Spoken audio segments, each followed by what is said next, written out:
आदरणीय सचिव आर्य समाज विवेक विहार के समस्त पदाधिकारीगण, नवनियुक्त मंत्री, आदरणीय प्रधान जी, उप प्रधान जी, संरक्षक जी, जो हमारे साथ ऑनलाइन सभी लोग जुड़े हुए हैं, व्यासपीठ पर विराजमान आदरणीय विजय जी, आज का जो विषय है वास्तव में हम सभी एक बड़े कठिन दौर से गुजरे और जब इस कठिन दौर से हम सब गुजर रहे हैं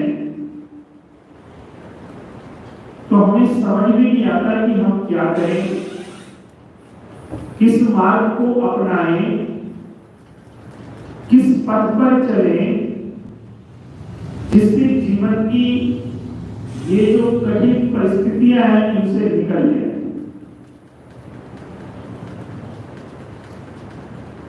लेकिन अगर आप चिंतन करेंगे, अपनी पीड़ाओं को थोड़ी देर के लिए स्वीकार करेंगे, जो पीड़ा है वो तो है, जो कष्ट है वो है, जो समस्या है वो है, उसको दूर करने का एक ही उपाय है कि हम सभी उसको सबसे पहले स्वीकार करें कि हम समस्या में हैं, हम पीड़ा में हैं। जब हम स्वीकार करेंगे तो हमारा फिर चिंतन सही दिशा में बढ़ेगा। जब तक हम अपने आप से पूछते रहेंगे, प्रभु तूने ये कष्ट मुझे क्यों दिया, मैं इस कष्ट के योग्य नहीं था, तब तक मान के चलिएगा हमारा विषाद, हमारा डिप्रेशन, हमारी समस्या से उबरने का कोई मार्ग हमें मिलने वाला नहीं है। इसलिए आप ध्यान दीजिएगा, बड़े बुजुर्ग कहा करते थे कि जीवन में जो भी स्थिति है, जाहि विद राखे राम ताहि विद रहिए, हिम्मत ना हारिए प्रभु ना विसारिए। जो भी स्थिति है उस स्थिति में हिम्मत के साथ आपको हमें आगे बढ़ना है।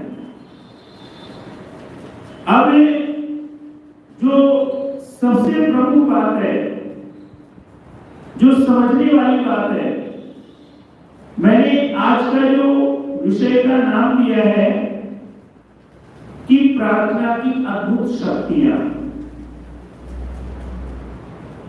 वास्तव में आप कभी विचार कीजिएगा, बिना प्रार्थना के तो कोई कार्य होता ही नहीं है। किसी भी परंपरा में जाइएगा, किसी भी धर्म में जाइएगा, सबसे पहले यदि कुछ मिलेगा तो ईश प्रार्थना मिलेगी। आप देखिएगा, प्रातःकाल अगर आप उठते हैं और वास्तव में आस्तिक हैं, धर्म के मार्ग पर चलते हैं, तो उठते कुछ ना कुछ आप ईश वचन जरूर बोलते हैं। चाहे ओम बोलते हैं, चाहे गायत्री मंत्र बोलते हैं, चाहे अन्य कोई नाम बोलते हैं, कुछ ना कुछ जरूर आप ईश्वर का धन्यवाद करने के लिए कुछ शब्दों को बोलते हैं। तो चर्चा यहाँ पे बड़ी अच्छी है। कहते हैं कि जीवन में जब समस्याएं आती हैं, कठिनाई आती है, तो उस समय हमें कोई मार्ग नहीं मिलता। उस समय एक मार्ग जरूर मिलता है, अगर हमारी समझ सही दिशा में होती है। कि हमें सबने बोला, हम चाहे कुछ स्वाध्यायशील हो या ना हो, हम चाहे धर्म को जानते हो ना जानते हो, हमने वेद, गीता, रामायण, उपनिषद पढ़ी हो या ना पढ़ी हो, लेकिन एक बात जरूर सुनी है कि जब सब रास्ते बंद हो जाते हैं तो परम पिता परमात्मा एक रास्ता खोल के रखता है। और उस समय हम प्रभु से सच्चे मन से प्रार्थना करते हैं। ध्यान दीजिए, बड़े कष्ट में छोटे कष्ट में, कष्ट की कोई वो थोड़ी कष्ट उन क्षणों में जब परमपिता परमात्मा से हम प्रार्थना करते हैं, हम कोई मंत्र जानते हैं नहीं जानते हैं, कोई श्लोक जानते हैं नहीं जानते हैं, कोई स्तुति करना जानते हैं या नहीं जानते हैं, केवल इतना तो कह देते हैं ना कि प्रभु अब आप मेरी रक्षा करो। आप देखिएगा प्रभु की रक्षा तुरंत शुरू हो जाती है। और इसलिए कहा जाता है कि जब कभी जीवन में हम बड़ी समस्याओं से जूझ रहे हो, उस समय प्रार्थना की शक्ति हमें जीवन में और कठिन परिस्थितियों से निकालने में सक्षम और समर्थ होती है। इसीलिए महात्मा गांधी जी एक बात कहा करते थे कि जैसे शरीर के लिए आहार की परम आवश्यकता है भोजन की, ठीक इसी प्रकार से ईश्वर की स्तुति, प्रार्थना, उपासना आत्मा के लिए आवश्यक आहार है। अब आप देखिएगा हमारी आपकी जो मनोदशा खराब होती है, पिछले लगभग 2 महीनों में मैं, आप, हम सभी, कोई परिवार ऐसा नहीं रहा होगा जिसने अपने प्रियजनों को ना खोया।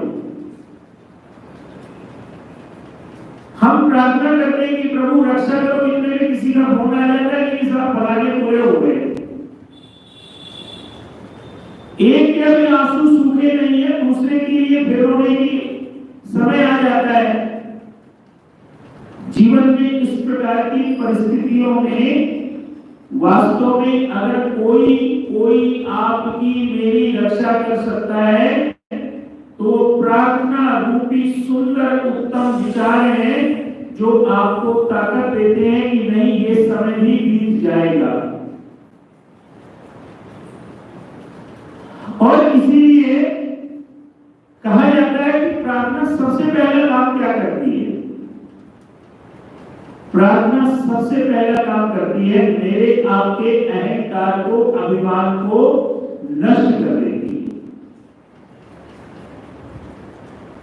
मैं अगर अपने पिता प्रभु पर विश्वास करता हूं, सबसे बड़ी बात तो यह है ना कि विश्वास रखना। कैसी भी स्थिति आ जाए, विश्वास ना डोलने देना। जीवन में कितनी भी परिस्थिति कठोर हो, बड़ी दुखदायी हो, उस समय भी एक परमपिता परमात्मा के विश्वास को न छोड़ना सबसे बड़ी प्रार्थना की शक्ति है। और दूसरी बात क्या है, आप देखिएगा प्रार्थना में एक चीज और होती है। जब आप प्रार्थना करते हैं तो प्रभु से अपना मन खोल के रख देते हैं, फिर आप उससे कुछ छुपाते नहीं हैं। आप ज्यादा शक्तिमान नहीं बनते, उस समय समर्पण है, केवल समर्पण है प्रभु के सामने। और ध्यान दीजिएगा, कोई भी बीज तभी वृक्ष बनता है जब वो धरती के अंदर समा जाता है, अपने आप को समर्पित कर देता है। ठीक इसी प्रकार से प्रार्थना हमारे को दूसरी दृष्टि देती है कि अहंकार दूर करके और बीज की तरह जब परमपिता परमात्मा रूपी मिट्टी में हम मिल जाते हैं तो ध्यान देना, बीज की कुछ दिन की यात्रा बड़ी अंधेरे की होती है। सब उसको कचरते हुए निकल जाते हैं, कुचलते हुए जाते हैं। वो नीचे छिपा हुआ है अंधेरे में, उसको नहीं ज्ञान क्या हो रहा है क्या नहीं हो रहा है। आप देखिएगा, हम सब जब जीवन की कठिनतम परिस्थितियों में होते हैं तो वास्तव में हम सब एक प्रकार के अंधेरे में होते हैं। हमें कोई ज्ञान नहीं होता क्या होने वाला है, प्रभु की व्यवस्था में अब क्या होने वाला है। और उस समय अगर हम अपने आप को समर्पित कर देते हैं तो ध्यान देना, बीज एक दिन वृक्ष जरूर बनता है। और यही चीज यहाँ पे प्रार्थना में आती है कि वास्तव में जो प्रार्थनावान व्यक्ति होगा उसका क्या होगा? सबसे पहले तो अहंकार समाप्त हो जाएगा, मन उसका निर्मल हो जाएगा, द्रवित होने लगेगा। और तीसरी चीज है, कहते हैं कि हमारी दृष्टि बदल जाती है। ऐसे समय में परमपिता परमात्मा हमारी प्रार्थना को अवश्य सुनते हैं। लेकिन फिर भी इस टाइम में कोई आगे कहीं हवन करने लगे, यज्ञ करने लगे, मंत्र पाठ करने लगे और एकदम से कहते कि बस अब तू अपना चमत्कार दिखा, तो शायद निश्चित रूप से वो मेरी आपकी नादानी है।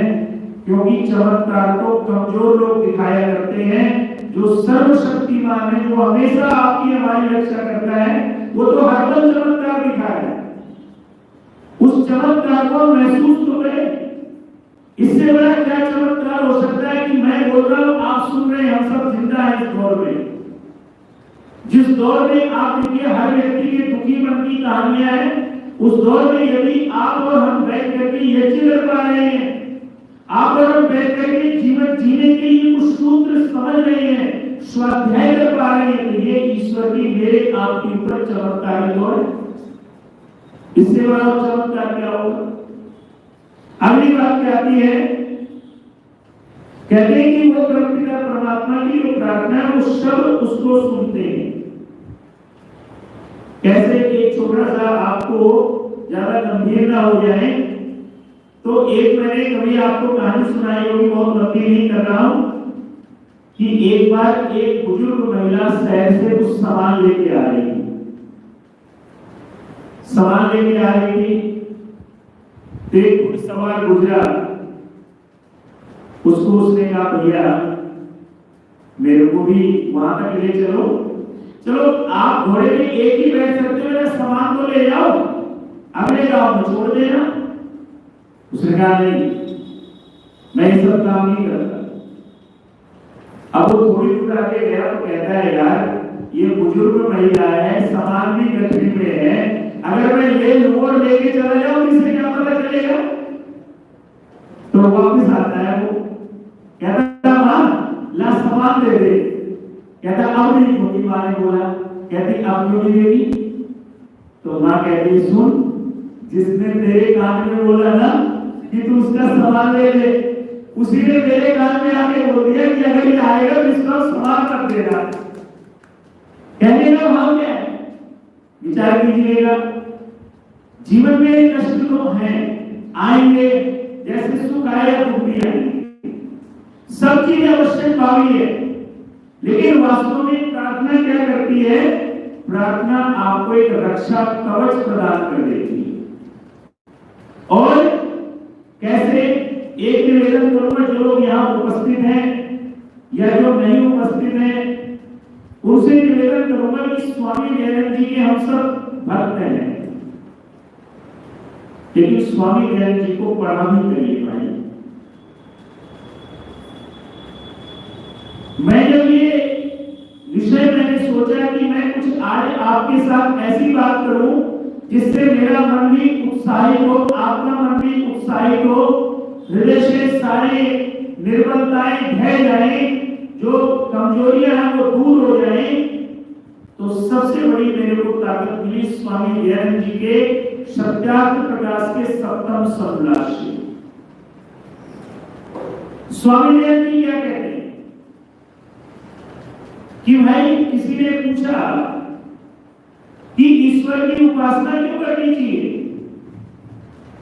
स्वामी ने कहा करनी चाहिए। उन्होंने कहा क्यों करनी चाहिए? बोले एक बात बताओ। मैं फिर उनकी बात में अक्षर से लाता हूं। कहने लगे एक बात बताइए आप, ये थोड़े कुछ मैं शब्दों का प्रयोग अपना कर रहा हूं कि अक्षर से शब्द नहीं है, लेकिन कहने का भाव ये था कि अगर मान लीजिए कोई व्यक्ति हमें थोड़ी सी भी सहायता कर देता है तब उसका जिंदगी भर आभार व्यक्त करते हैं, धन्यवाद करते हैं। जिस परमपिता परमात्मा ने आपको मनुष्य का जीवन दिया, अगर अपनी स्तुति प्रार्थना उपासना करेंगे तो कुछ देर के लिए प्रभु का धन्यवाद करेंगे। और मैं एक शब्द और आधुनिक विचारकों का ही सदियों से चला आ रहा है वो जोड़ रहा हूं स्वामी दयानंद जी के साथ कि ध्यान दीजिएगा, इस संसार में कृतज्ञ व्यक्ति ही जीवन में खुशियां प्राप्त करता है। कृतज्ञ व्यक्ति सब कुछ पाकर के भी प्रसन्नता प्राप्त नहीं करता है। यदि हम ईश्वर की स्तुति प्रार्थना करेंगे तो हम सब क्या बनेंगे?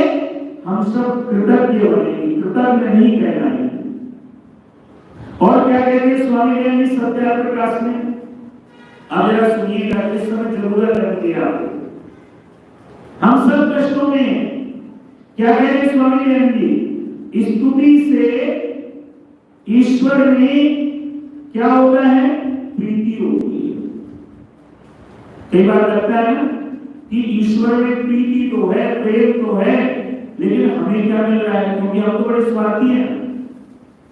हमें लगता है कि सुबह शाम संध्या भी करते हैं, यज्ञ भी करते हैं, जो गुरु देव दयानंद जी ने हमें मार्ग दिखाया, ऋषियों ने दिखाया, वो सब मार्ग का पालन करते हैं, लेकिन फिर भी दुखी है। तो स्वामी दयानंद जी कहते हैं कि स्तुति से सबसे पहले क्या होता है? ईश्वर में प्रीति होती है, प्रेम होता है। और आप जहां प्यार करेंगे उसी पर तो विश्वास करेंगे। जरा गौर करना स्वामी जी के शब्दों पे, अगर किसी से प्यार ही नहीं है उसका विश्वास क्यों करेंगे? क्यों नहीं? भाई जो प्यार नहीं करता उसका तो विश्वास हो ही नहीं सकता। तो स्वामी जी कहते हैं कि सबसे पहले क्या है? ईश्वर में प्रीति। दूसरा बड़ा पहले बात नहीं उन्होंने उसके गुण कर्म स्वभाव से, परमपिता परमात्मा के गुण कर्म स्वभाव से अपने गुण कर्म स्वभाव का सुधारना, और प्रार्थना से क्या होता है? निराभिमानिता। अब आप बताइए, स्वामी दयानंद जी के जीवन चरित्र को पढ़ लीजिए, कहीं उन्होंने समाज सुधारने का श्रेय लिया? एक पंक्ति भी दिखा दीजिएगा। कहीं उन्होंने कहा कि मैं बहुत बड़ा विद्वान हूं। जब भी वेद भाष्य का अंत किया तो सबसे पहले लिखा कि गुरु विद्यानंद जी के शिष्य दयानंद के द्वारा ये वेद भाष्य का ये प्रथम अध्याय पूर्ण हुआ। बताइए हम आपको आजकल तो प्रार्थना भी कई बार ऐसी लगती कि अहंकार को बढ़ावा दे रही है। हम बड़े तेजी से बोलते हैं फलाने तीर्थ में हुआ है, मैं तो प्रतिदिन यज्ञ करता हूं, मैं तो मतलब आप कीजिए, आप जाइए, कोई मना नहीं है, लेकिन भैया अहंकार किस बात का? प्रार्थना का तो पहला ही लक्षण है कि प्रभु की प्रार्थना में निराभिमानिता, अहंकार नहीं आता। और दूसरी बात स्वामी जी क्या कहते हैं कि जब हम प्रभु की प्रार्थना करते हैं तो उससे जीवन में उत्साह भी मिलता है और सहायता भी मिलती है। आप विचार कीजिएगा। और आगे देखिए कितनी सुंदर बात है।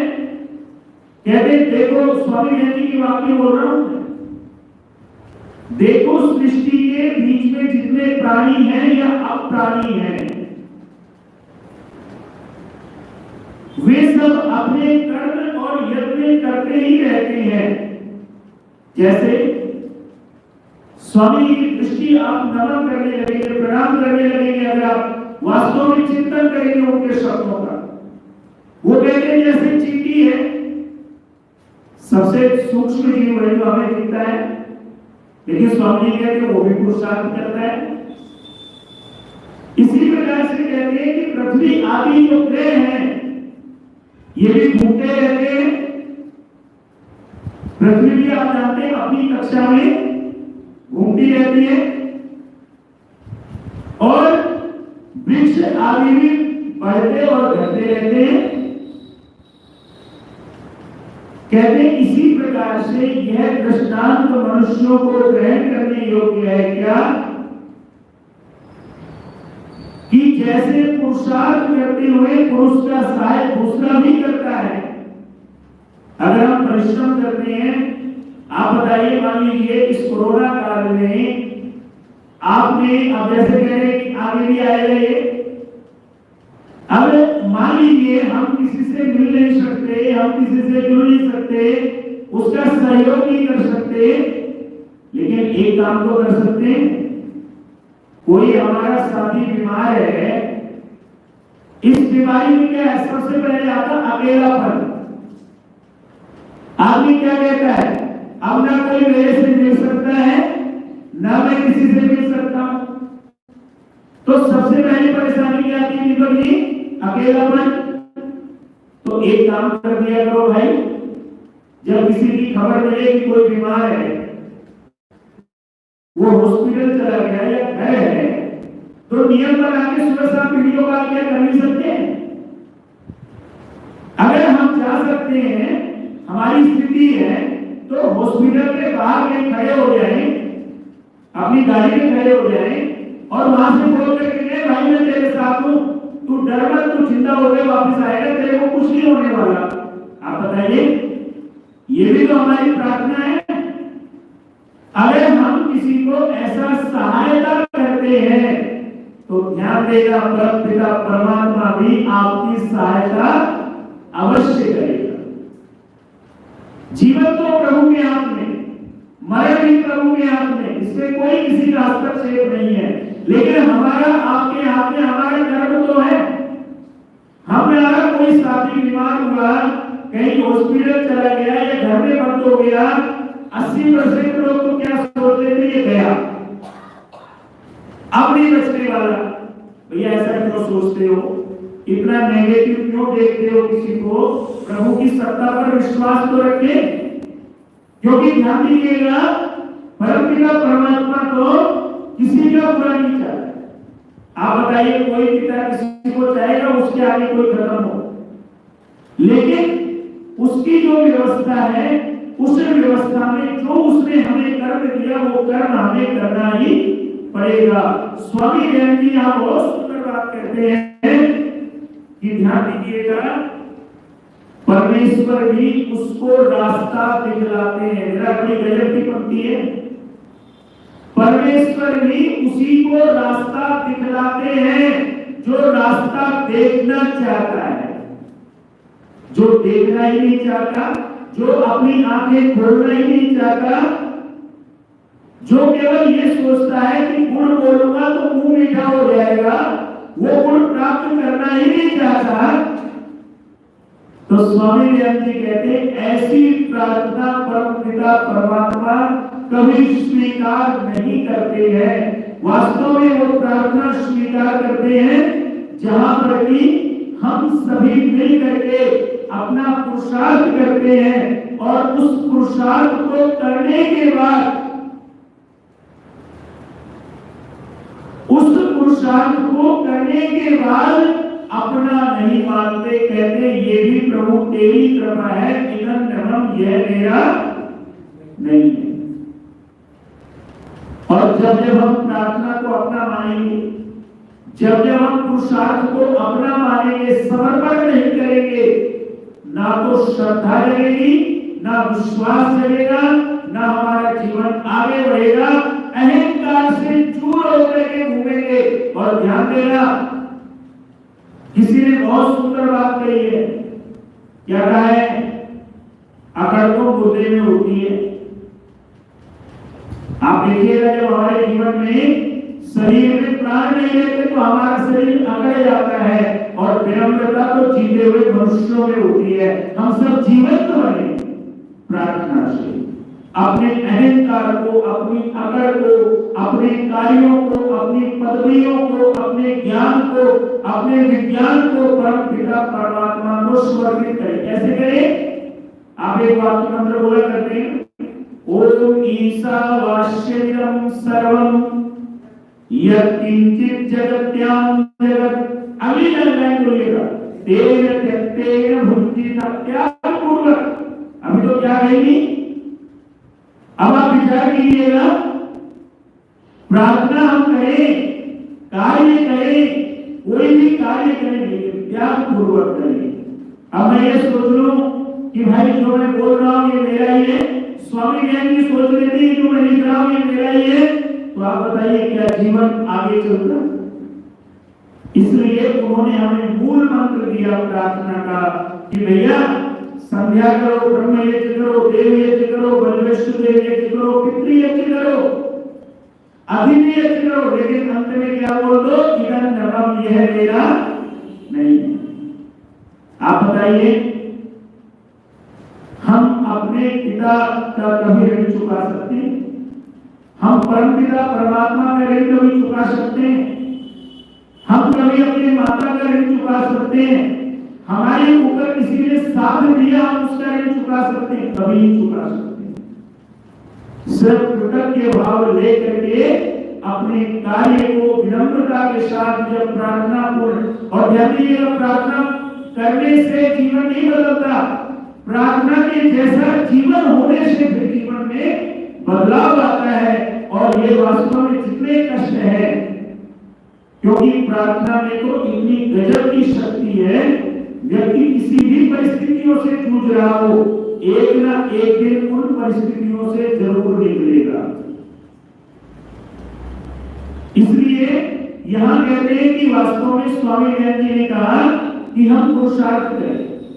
अब एक बात बीच में और जोड़ दूं, 2-3 लोगों का। मैं एक दिन संत एकनाथ हुए, महाराष्ट्र में बड़ा नाम होगा, नाम सुना होगा आपने। संत एकनाथ के जीवन की घटना है कि एक बार किसी के कहने से गंगा जल लेकर के रामेश्वरम गए चढ़ाने के लिए। रास्ते में क्या हुआ कि उनके साथ एक ऐसे क्षेत्र में पहुंचे जहां पानी नहीं था। उनका कोई साथी बहुत प्यासा था, उन्होंने वो गंगा जल उठाया, उसे पिला दिया। साथी बोले यार तू पागल है? अरे भाई 1000 किलोमीटर 2000 किलोमीटर की यात्रा पैदल करके आया, पानी यहाँ पे आ गया। अरे बोले भैया ये भी तो भगवान है। ऐसी आप देखिएगा गुरु नानक देव जी का सच्चा सौदा आप जानते हैं कि उनको दिया किसी काम की, उन्होंने भूखों को भोजन करा दिया, वो भी तो सच्चा सौदा है। इसी प्रकार से आगे समाज विवेक विहार में डॉक्टर गर्ग साहब बैठे, किसी की कोई समस्या और डॉक्टर साहब क्या दवाई लूं बता दो आप, कोरोना काले जा सकते नहीं, ये बेचारे दवाइयां ये भी प्रार्थना है, ये भी वास्तव में सच्ची प्रार्थना है। जो जिस रूप में काम कर पाए, मनुष्यता की सेवा कर पाए, अपने मित्रों का साथ दे पाए, अपने परिवार का सहारा बन पाए, ये भी सच्ची प्रार्थना है।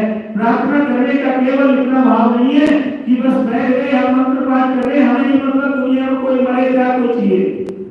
ध्यान देना, ऐसी प्रार्थना करने वाले लोग ना तो प्रभु का प्यार पाते हैं, ना अपनों का प्यार पाते हैं।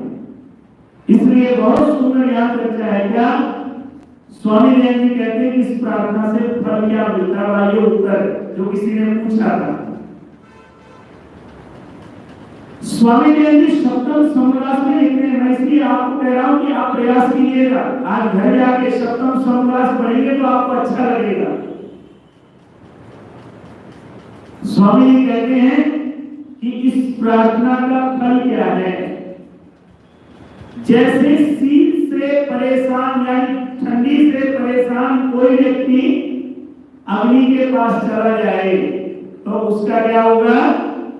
वो ये ठंडी दूर हो जाएगी।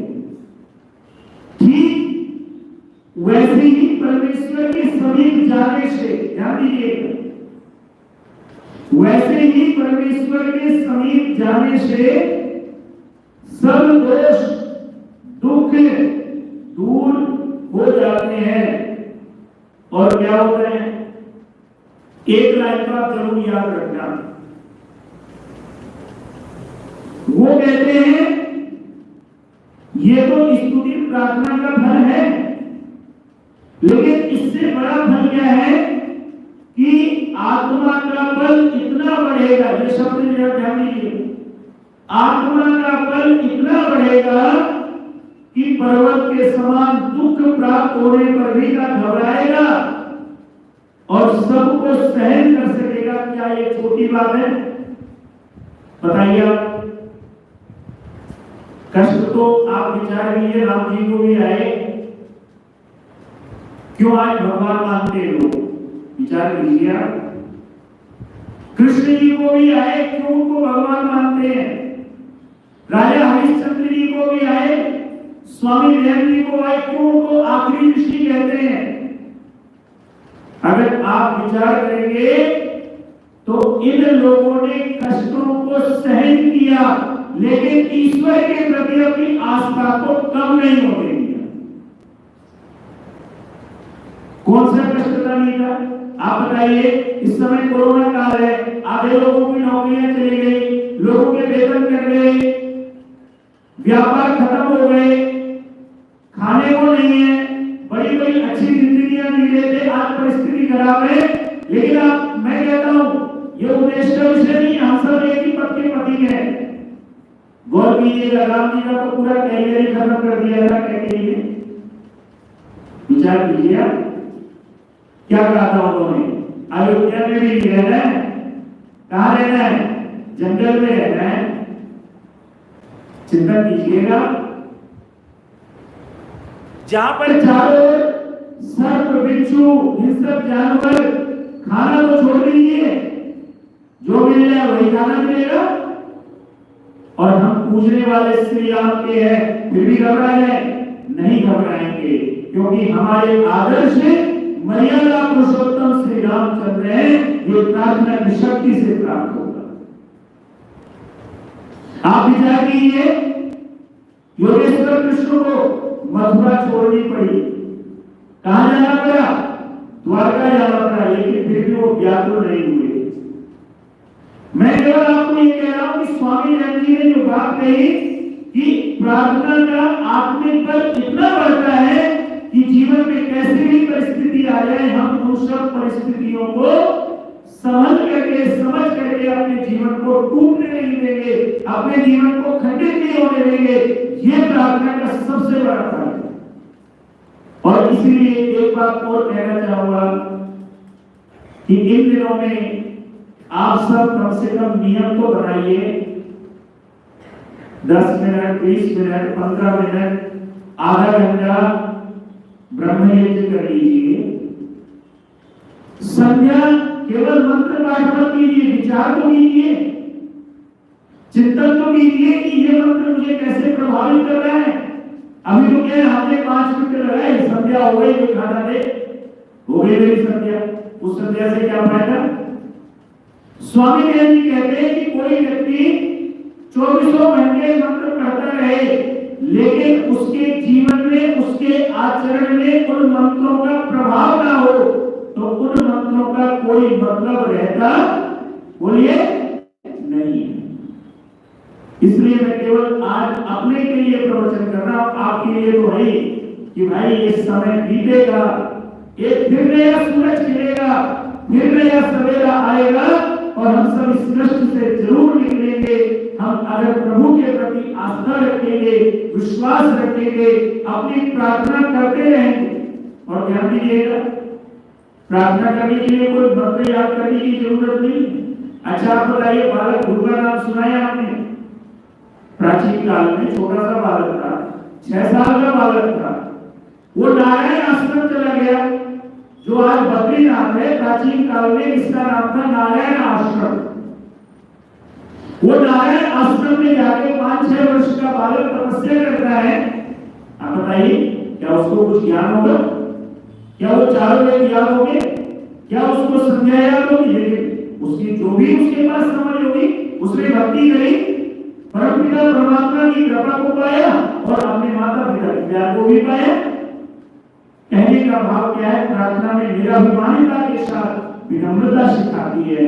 प्रार्थना हमें जीवन में झुकना सिखाती है। और ध्यान दीजिएगा, जब विनम्रता होगी, निराभिमानिता होगी और झुकना हम सीखेंगे, तो हर परिस्थिति का संतुलन बनाने चलने का प्रयास करेंगे। और जब हर परिस्थिति में संतुलन बनाने का प्रयास करेंगे, तो मान लीजिए, एक बार संतुलन मिलेगा, 2 बार मिलेगा, 10 बार मिलेगा, 100 बार मिलेगा, कभी न कभी तो जीवन में संतुलन अवश्य आएगा, अवश्य आएगा। और निश्चित रूप से उस संतुलन के द्वारा हमारा जीवन भी सुंदर बन जाएगा। हमें आशा, विश्वास, उत्साह को छोड़ना नहीं है, प्रार्थना पूर्ण जीवन के साथ अपने आत्मिक बल को बनाए रखना है। यही आज का मेरा आपसे भी कहना है और स्वयं के लिए भी उपदेशित करना है कि प्रभु हमें शक्ति दे और हमें ये हिम्मत दे कि हम जीवन में आगे चलें। बस अब मैं एक प्रार्थना कराऊंगा, फिर आज इस विषय को पूर्ण करेंगे। क्या है? और ये प्रार्थना में निवेदन करूंगा, जरूर किया करेगा। सीधे बैठे हैं। ये मंत्र आपको याद है? ये मैं अपनी पुस्तक में सत्यार्थ प्रकाश से पढ़ रहा हूं। अब क्या है, कई बार हमारा भाव होता है कि अरे बड़ा गुण है। क्या गुण है? आप पढ़िए तो सप्तम समलास में स्वामी जी ने इतना दयाप्रिय मंत्र दी। क्या कहा उन्होंने? जब आप देखिए, उन्होंने कहा कि गुण कीर्तन करते जाता, अपने चरित्र को नहीं सुधारता, उसका स्तुति करना व्यर्थ है। उसके आगे उन्होंने प्रार्थना की। क्या? मेरे साथ में क्या बोलिए?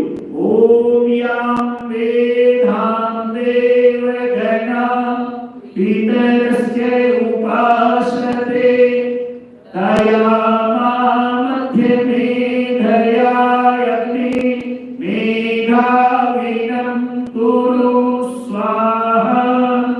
अब एक बार मैं हिंदी बोलूंगा, एक बार आप बोलिए।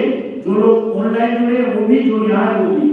आप बोलिए, हे अग्नि अर्थात प्रकाश स्वरूप परमेश्वर, आपकी कृपा से जिस बुद्धि की उपासना विद्वान, ज्ञानी और योगी लोग करते हैं, उसी बुद्धि से युक्त हमको इसी वर्तमान समय में आप बुद्धिमान कीजिए। अब बताइए, आप इससे बढ़िया कोई प्रार्थना हो सकती है? अगली चीज क्या है? ये मंत्र में एक बार जरूर बोलूंगा आपसे, और आपसे चाहूंगा, मैं रोहित जी को भी भेजूंगा ये मंत्र, समझा जी का मंत्र फोटो खींच के भेज दूंगा, मैं आपके ग्रुप में भी डाल दूंगा। बोलिए, ओम तेजो असि तेजोमयी देहि। बोलिए, क्या है इसका? कह रहे आप प्रकाश स्वरूप है, कृपा कर मुझ में भी प्रकाश स्थापन कीजिए। प्रभु प्रकाश स्वरूप है, वही प्रकाश देंगे। आगे बोलिएगा, ओम वीर्यमसि वीर्यमयी देहि। अब इसमें क्या है? कहते हमने कहा प्रभु आप अनंत पराक्रम युक्त हैं, इसलिए मुझे भी पूर्ण पराक्रम भरिए। अब बताइए, इससे सुंदर कोई प्रार्थना हो सकती है? अगला मंत्र बोलिएगा, ओम बलम असि बलमयी देहि। फिर आपने क्या कहा कि हे प्रभु आप बलवान हैं, मुझ में भी बल धारण कीजिए। ओम ओजो असि ओजोमयी देहि। अब ओज का अर्थ क्या है? आप प्रभु अनंत सामर्थ्य से युक्त हैं, आप मुझे भी ऐसा सामर्थ्य दीजिए, पूर्ण सामर्थ्य दीजिए। और आगे पंक्ति क्या है? बोलेंगे आप, ओम मन्युरसि मन्युमयी देहि। आप दुष्ट काम और दुष्टों पर क्रोधकारी हैं, मुझे भी कुछ वैसा ही कीजिए। अंतिम प्रार्थना है जो आज बोलना मुझे आपसे, ओम सहो असि सहोमयी देहि। नहीं बताइए, सहो असि सहोमयी देहि। हम क्या कह रहे हैं कि प्रभु आप निंदा, स्तुति और स्वयं अपराधियों का सहन करने वाले हैं, कृपा करके मुझको भी वैसा ही कीजिए। अब बताइए, आप हमारी कोई निंदा कर दे तो हम टूट पड़ेंगे, उसके भाई ने क्या बोला, तेरी हिम्मत कैसे हुई, और पूरे जीवन उसको नहीं माफ करेंगे। अब बताइए, ऐसे मनस्थिति में रहते क्या हम प्रभु हमारी प्रार्थना स्वीकार करेंगे? फिर तो बोलते रहिए मन, कभी कुछ नहीं हो सकता। इसलिए मेरा निवेदन है, ये मंत्र जो है परमपिता परमात्मा के दिए हुए मंत्र हैं, मेरे आपके मंत्र नहीं है।